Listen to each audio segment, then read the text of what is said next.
सकती रही बिचारी, तीन गदेला बनौब जैसी चली संसार।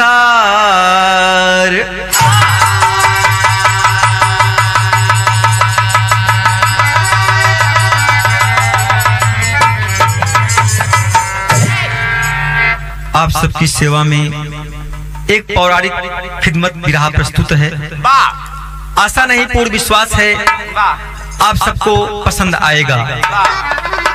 इस विरहा में आपको एक शिक्षा प्रदान भारी कहानी मिलेगी कि हमारे धरती की शुरुआत कैसे हुई, ब्रह्मा विष्णु की उत्पत्ति कैसे हुई। यकीनन आपको बहुत पसंद आएगा।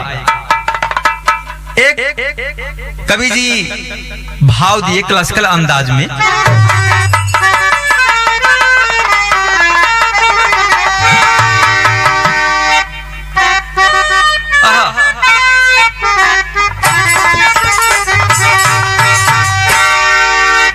एक ही दीवाना लड़का बा और कह रहा है कि एक ऐसी महफिल में मैं आ गया हूं जहां बहुत सारे चीज हैं।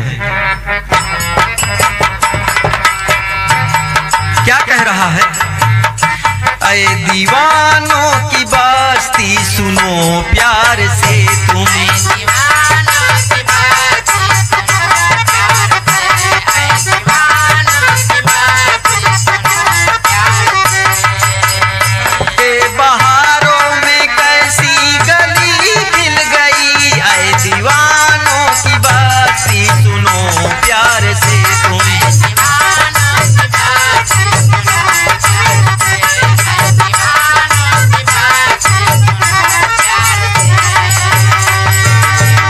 लेकिन इसी भाव में क्या कहना है दोस्त।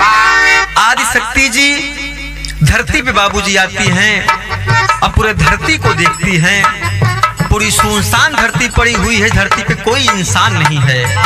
आदि शक्ति के मन में एक विचार आता है। क्या कहना है?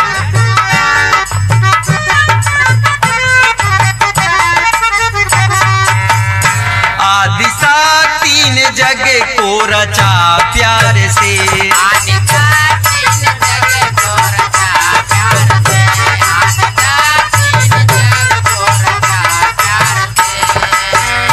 तीन देवता बना के कर्म कर दिया।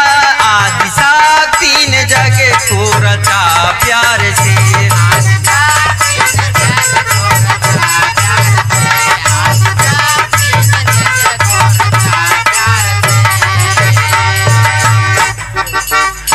शक्ति ने धरती पे बाबूजी जाके देखा कोई यहाँ पे नहीं है।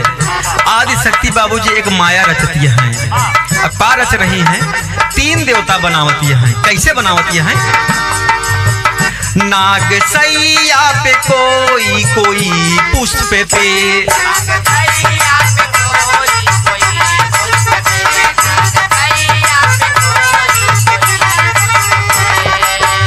नाग सैया पे कोई कोई पुष्प पे,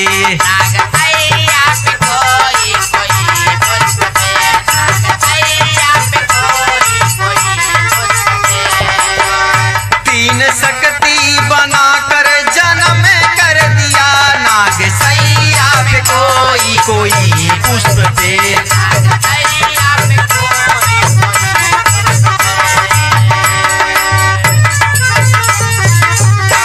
बाबूजी आदि शक्ति जी ने इस संसार में बाबूजी एक काम किया। बाबूजी कोई नाग सैया पे जन्मा, कोई पुष्प पे जन्मा। तीन शक्ति उन्होंने बनाई माया की। बाबूजी कैसी कैसी माया थी, क्या कहना है?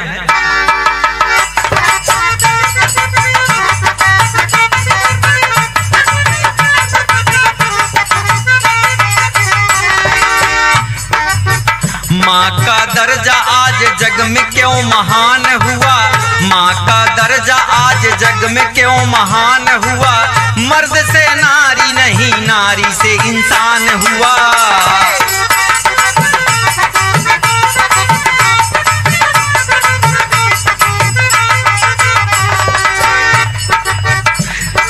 धरती से आदि शक्ति दीदार हो गया, धरती से आदि शक्ति का दीदार हो गया, यहीं से ब्रह्मा विष्णु का अवतार हो गया।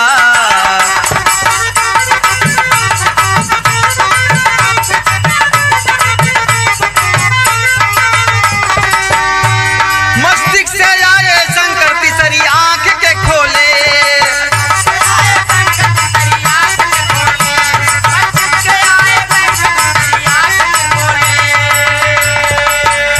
मस्तिष्क से आए शंकर तीसरी आंख के खोले, विनाशकारी त्रिपुरारी बाबा हैं भोले। बाबूजी आदिशक्ति ने माया का बाबूजी कैसा जाल बिछाया। ब्रह्मा विष्णु दो बाबूजी अवतारी हुए, पुष्प पे बैठे हुए। आज विष्णु भगवान जी का आदिशक्ति ने अवतार किया। और बाबूजी मस्तिष्क से भगवान शंकर जी की उत्पत्ति हुई और बाबूजी विष्णु भगवान के नाभि से बाबूजी आज ब्रह्मा जी की उत्पत्ति होती है। तीन देवता आज शक्ति बनाती हैं और बनाकर अपने बच्चों से एक बात कहती हैं। क्या कहती हैं? तर्जबा मास्टर साहब, वही तर्जबा। अरे कहाँ माराए में पार बत बोला वाले न हो मोरे राजा जोगिया,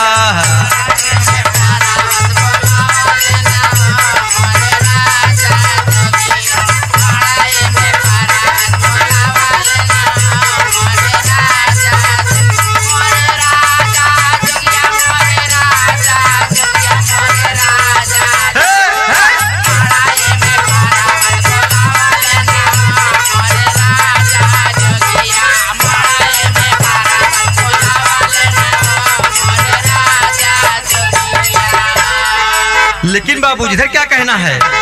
आज शक्ति जी के सामने जो माया के बाबू तीन बच्चे बने हुए हैं, ब्रह्मा विष्णु महेश जी खड़े हुए हैं। नंबर लगा विष्णु भगवान का। कहन माँ बताओ मुझे आपने क्यों जन्मा? कहा विष्णु जी आपको एक काम करना है। कहन बताइए माँ क्या करना है? क्या बताओ बाबू जी? आदि शक्ति कैली रचनावा हो पैदा भई ले ललनावा,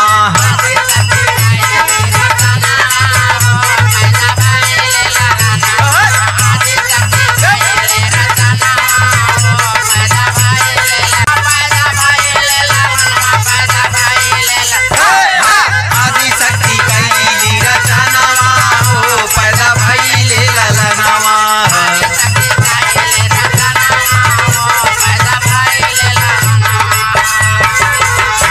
कहीं जाना बेटवा तो का ऐसे नहीं जन्माए यही। क्या बाबूजी कहा थी?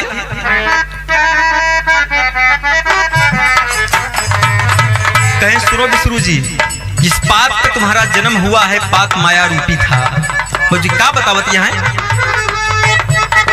माया रूपी पातावा पे दिहली जलाई,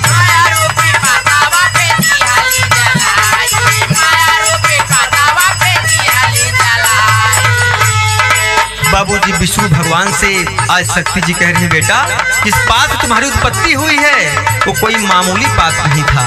क्या कह रही हैं? माया रूपी पातावा पे दिया ना जलाई,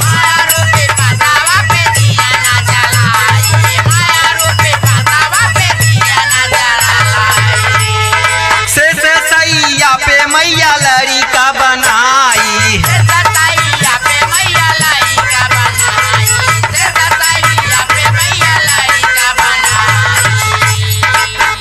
हाँ विष्णु भगवान पड़ गया नामावा हो पैदा भई ले ललनावा।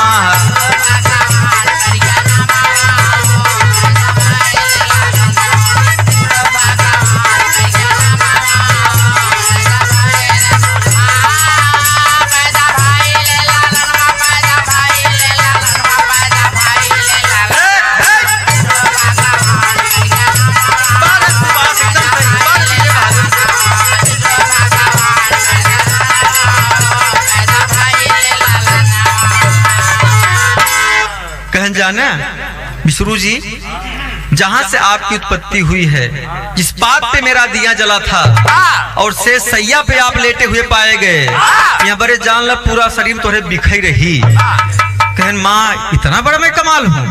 कहन बिल्कुल जाला कमाल लड़किया बना है तू। कहन जो दूठी यहाँ ई कौने में ही बाबूजी का बतावत है मैया आज? अरे नाभिया से पैदा भइले ब्रह्मा जी रचैया,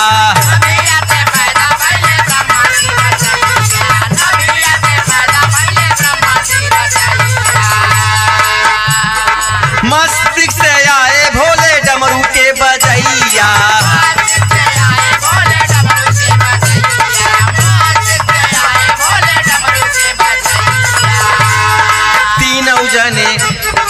तीनों जने मैया के समानावा हो पैदा भइले ललनावा।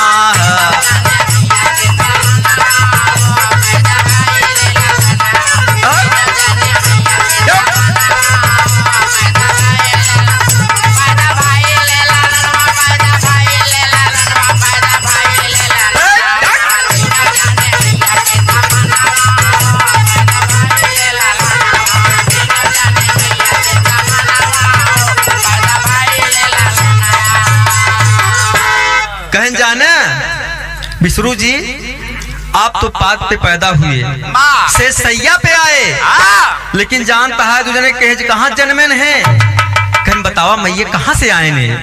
कहन जो शंकर जी हैं, आपने जब मस्तिष्क की आंख खोला वहां से उत्पत्ति हुई है भगवान शंकर जी की। कहन और ब्रह्मा जी तो मैया कही जानते हैं जहाँ तुहार नाभि नभिया पेटवा के नीचवा हुआ से जान ला ये ब्रह्मा जी आई है। हाँ ढूढ़ी से, एकदम ढूढ़ी से। अब बाबूजी मैया कहिन आप कैसे नहीं बनाए है तीन जने का? हम कुछ काम बड़े बनाए हैं। कहन बताओ माँ क्या काम करना है? कहन मेरे मन में एक ख्याल आया है, मैं संसार की रचना करना चाहती हूँ। इस संसार में जीव पक्षी इंसान सब पैदा करी चाहते हैं, तो कहन हमें करना क्या होगा माँ ये बताइए आप। कहन सुनो बाबूजी का कहती हैं, विष्णु भगवान का नंबर लगा। कहन बताओ मैया पहले बतावा हमार काम का है। आज बाबूजी आज शक्ति जी विष्णु भगवान से कहती क्या है कि आपका काम क्या है, क्या कहना है? तर्ज वही बा, बड़ी पुरान तर्ज है दोस्त। ई जान ला हमरे हाँ इलाहाबादी खाटी लटकम गिनती कर होत रही। बाबा राम आधार है कितना मिठा मिठा का गायन, वही तर्जबा कहीं नैया नारी हो जाई। तिकपति बल मास्टर, कहीं नैया नारी हो जाई, हम ना पार करब धनुधारी, नैया नारी हो जाई, हम ना पार करब धनुधारी, नैया नारी हो जाई, हम ना पार करब धनुधारी, नैया नारी हो जाई। क्या कहा थी बाबूजी कि सुनो विष्णु जी क्या काम आपका है? तई बनवारी कुल बनबे, तई बनवारी कुल बनबे, सतयुग त्रेता द्वापर पारी, तई बनवारी कुल बनबे,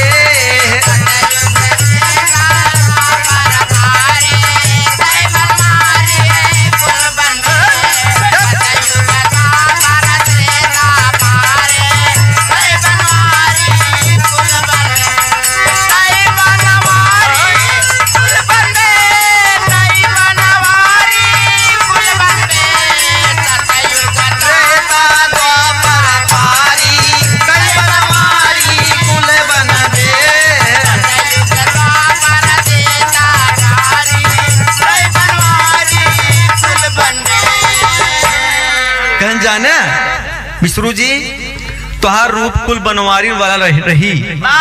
कहन कैसे माँ बनवारी हम समझ नहीं पावत है। कहन जान ल कहूँ तो का दुल्हन बने के पड़ी, कहूँ तो का कन्हैया बने के पड़ी, कहूँ तो का राम बने के पड़ी, तो जान ल तो का हमेशा कहूँ कहूँ कि मरऊ के पड़ी। कहन माँ इतना खतरनाक हमका रूप देती है। कहन सुना बाबूजी का कहा थी, बाभन बन के ठाकुर मरबा, ठाकुर बन के बाभनवा,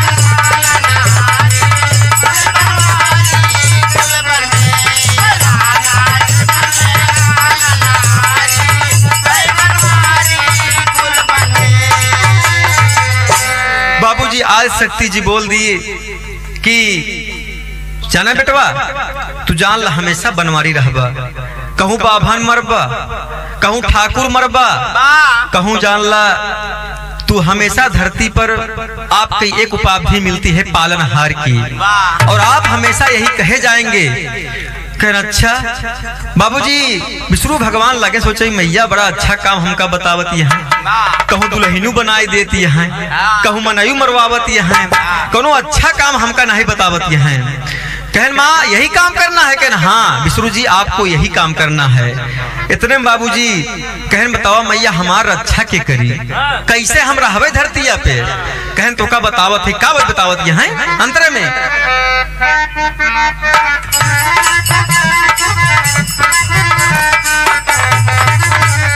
कहन देखा तोहार के रखवाली करी, का बतावत है। चक्र सुदर्शन धनु ही बनवा, अस्त्र शस्त्र रखवाला,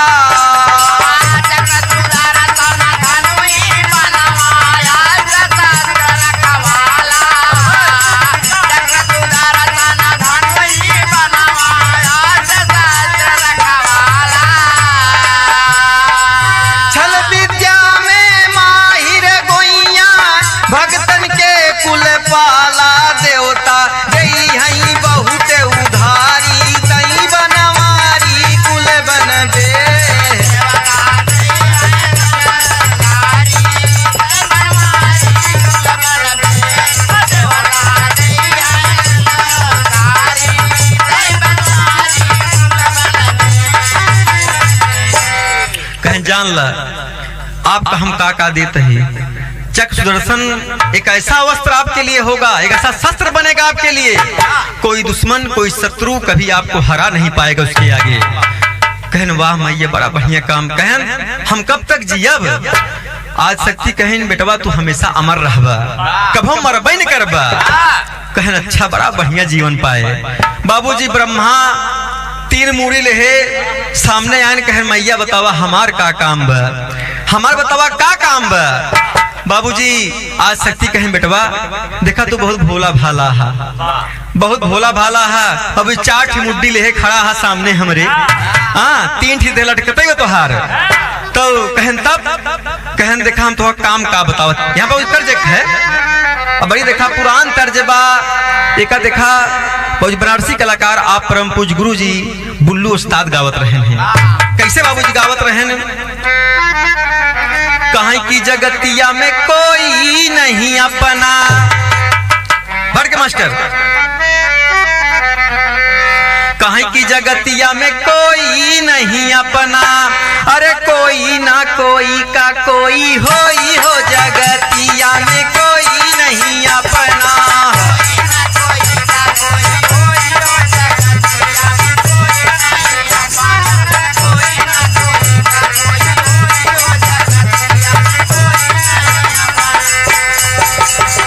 कहीं बनल कसार बहनोई हो, जगतिया में कोई नहीं अपना, कहीं बनल कसार बहनोई हो, जगतिया में कोई नहीं अपना।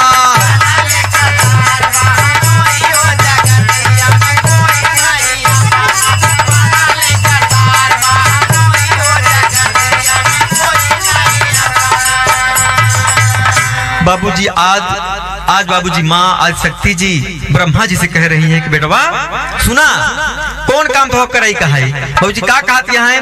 कहती है कि चुन चुन करी हर चनवा। कहती है कि चुन चुन करी हर चनवा, अरे निर्मित के हसा बही के तनावा, चुन चुन करी हर चनवा।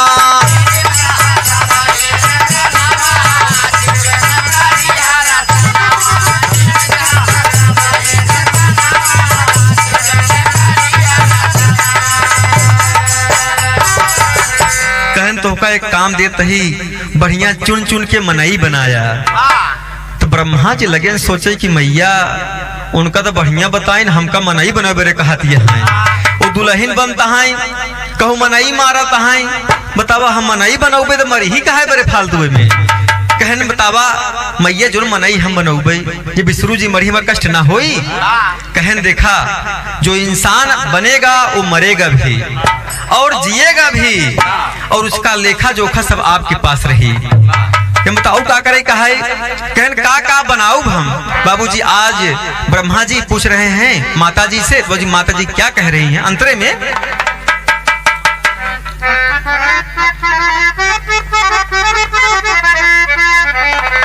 नर नारी बनाया मादा, नर नारी बनाया मादा, जीवन मरण का सबसे वादा हो कि चुन चुन करी हर चनवा, लिख दे विधि का विधानवा, चुन चुन करी हर चनवा।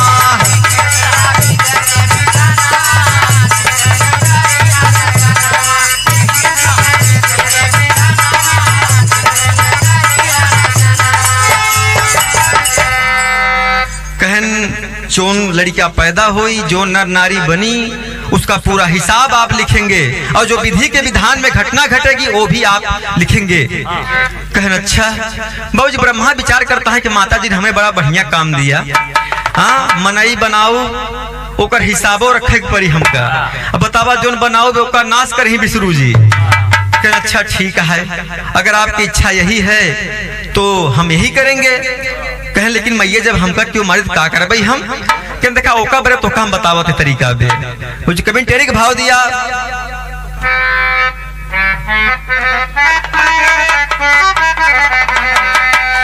अरे राम चमन में लोरी गावई बसिया, अरे राम चमन में लोरी गावई बसिया, लड़का पहला उठी का तीन रहले रसिया, चमन में लोरी गावई बसिया।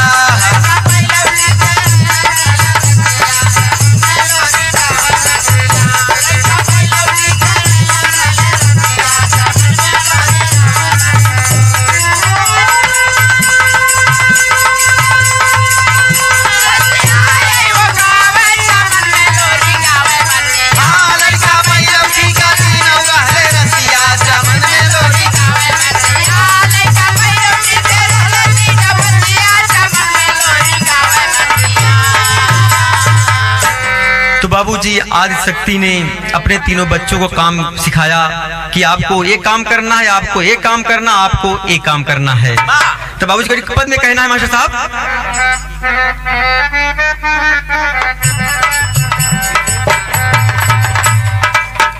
सृष्टि रचयिता ब्रह्मा बनले, विष्णु जी बने हैं पालनहार।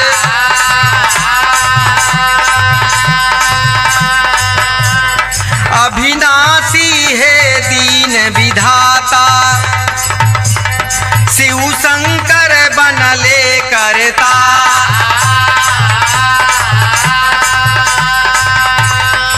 ब्रह्मा जी सरस्वती कपैले, गौरी शंकर पहिले नार। महालक्ष्मी विष्णु पहिले, महालक्ष्मी विष्णु पहिले, बाती दिया का भैल दीदार।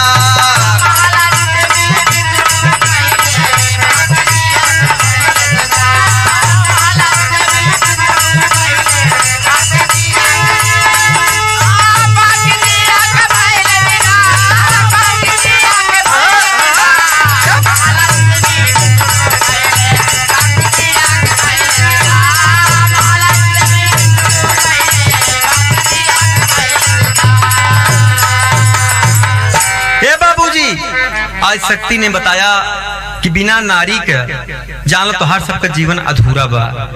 कहन काहे बरे? कहन जान ला असली उत्पत्ति औरत से ही होगी दुनिया की। एक माँ वो भी पाए जैसे आज हमका तू पाए यहाँ। कहन तब दुल्हनू मिली हमका लोग। कहन हाँ। देखा बाबूजी आज शक्ति ने क्या कमाल किया। विष्णु भगवान का थमाए देहन लक्ष्मी जी का एकदम सुंदर, शंकर जी का बाबूजी पार्वती के थमाए देहन, ब्रह्मा का नंबर लागा। कहन का माई हमका कुछ न देबू का। कहन जान तो का बड़ी बढ़िया सुंदर दुल्हन देते है। कहन के कहन जा तो दुल्हन बड़ी सरस्वती।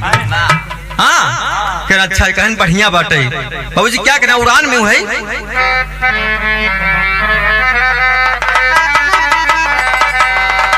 शिव शंकर भोले अविनाशी कुछ भी बात समझ ना आती। अरे गलती हमें बतावा काहे बिस्कई जातिया चमन में लोरी गावई बसिया।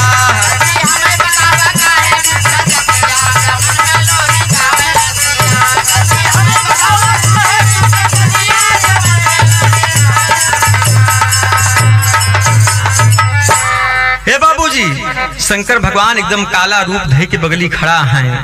कह बताओ माँ आपने गलत किया। क्यों सुंदर देती है, क्यों बढ़िया बढ़िया थमावत है। बतावा हमका काला एकदम सांवर बनाए यहाँ। बतावा हम कहाँ जाबे। कहन देखिए आपकी जो उत्पत्ति हुई है विष्णु भगवान के मस्तिष्क से हुई है, इसलिए आप हमेशा विनाशकारी रहेंगे और हमेशा आप धरती का नाश करते रहेंगे। कहन बतावा हमका सब उल्टे पुल्टा काम मिलत बा। कहन लेकिन जाला धरती दुनिया में आप एकदम बौरहवा नाम से सब लोग जन ही आपका, सभी लोग पूजा करेंगे आपकी। कहन चला बढ़िया है। तो बाबूजी आज शक्ति ने सबको बढ़िया से रचा और बनाया बाबूजी। तो क्या कहना आगे तर्ज हमर साहब है। कहीं कि तोहरे माता पिता का धन्यवाद है, तोहरे माता पिता का धन्यवाद है, तोहरे माता पिता का धन्यवाद है, तोहरे माता पिता का धन्यवाद है, तोहरे माता पिता का धन्यवाद है, तोहरे माता पिता का धन्यवाद है, तोहरे माता पिता का धन्यवाद है। ए बाबूजी शंकर भगवान एकदम रूठ गए हैं। आज मानने को तैयार नहीं हो रहे हैं कि माँ बताओ आपने मेरे साथ ना इंसाफ किया है, इंसाफ नहीं किया है आपने। कहें बेटवा का बताई तुम्हारे भाग में है लिखा ही रहन है। बाबूजी आज माँ अपने बेटे के सामने अपनी सफाई कैसे पेश कर रही है कि ना बेटवा तो हर कौनों का सुनो तेरे भाग में लिखा रहन है। का बाबूजी कहते हैं आदि शक्ति कहीं कोई ना कसूरवा, आदि शक्ति कहीं कोई ना,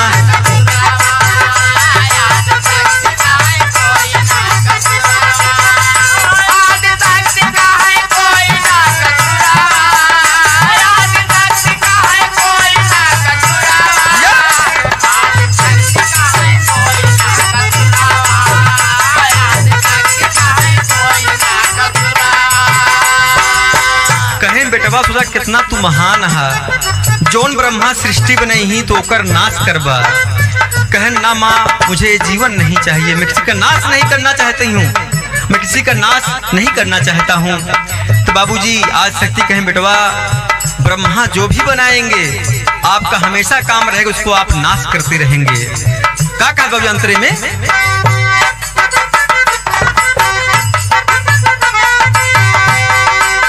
ब्रह्मा का सृष्टि बनाई नाश करीहा, भूतवन पर तवन के संग बचवा भूतवन पर तवन के संग बचवा रहिया, भूतवन पर तवन के संग बचवा रहिया। ब्रह्मा के सृष्टि बनाई नाश करीहा, भूतवन पर तवन के संग बचवा मरीहा, भूतवन पर तवन के संग बचवा मरीहा,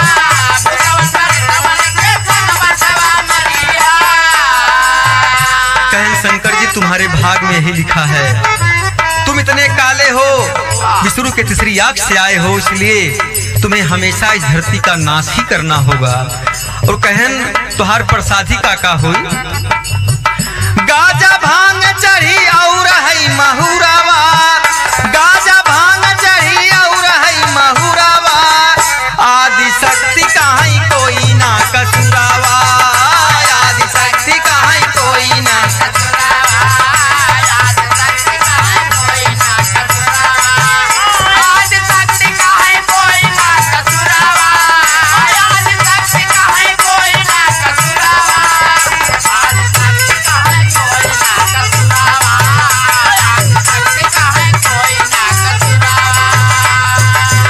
हे बाबूजी, आदिशक्ति शंकर जी को कई बार समझाती हैं, कई बातों में समझाती हैं, लेकिन शंकर जी किसी बात को मानने को तैयार नहीं हैं।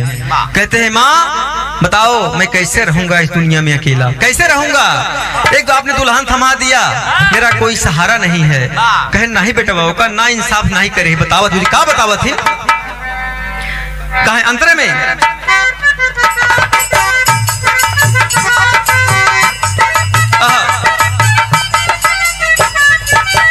कहीं सुना, नंदी गणेश गौरी तोहरा सहारा, जटा से गंगा बही अमृत के धारा, जटा से गंगा बही अमृत के धारा, जटा से गंगा बही अमृत के धारा,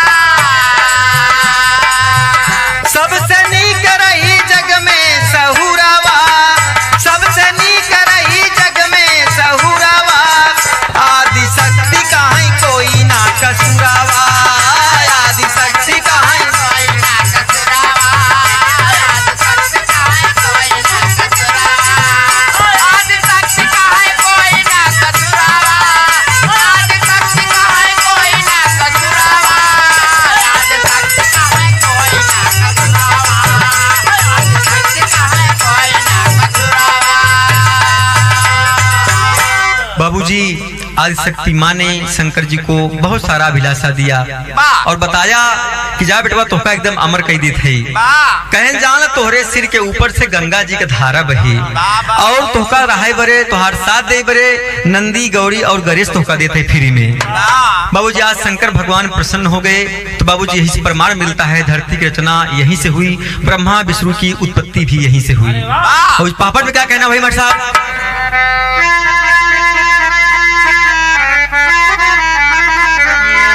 अरे सृष्टि के भैले आज रचनवा दुनिया जानेला, अरे सृष्टि के भैले आज रचनवा दुनिया जानेला, आदिशक्ति के तीनों रहे ललनवा दुनिया जानेला,